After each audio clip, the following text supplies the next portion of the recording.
તારીખ 11 જાન્યુઆરી 2025 એક એવી ઘટના બનીને લગભગ તમામ ન્યૂઝપેપરોમાં એ તમે નોંધ લીધી હશે.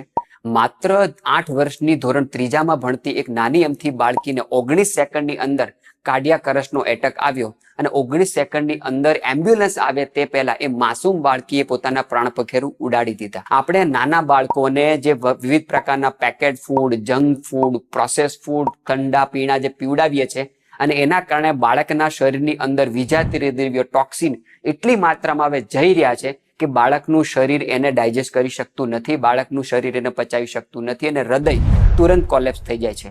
હૃદય રોગનો હુમલો અલગ વાત છે અને હૃદય રોગના હુમલાનું ભયંકરમાં ભયંકર સ્વરૂપ એટલે કાર્ડિયાક અરેસ્ટ એટેક. માત્ર 10 સેકન્ડની અંદર, 15 સેકન્ડની અંદર, 20 સેકન્ડની અંદર એટેક આવે છે અને એમ્બ્યુલન્સ આવે તે પહેલા યમરાજ આવી જાય છે. આવા બનાવ ખૂબ બનવા લાગ્યા છે. ત્યારે પ્રત્યેક માતા પિતાને હાથ જોડીને વિનંતી કે બજારના ખાનપાનથી બાળકને બચાવો, પ્રોસેસ ફૂડથી બચાવો, પેકેટ ફૂડથી બાળકને બચાવો.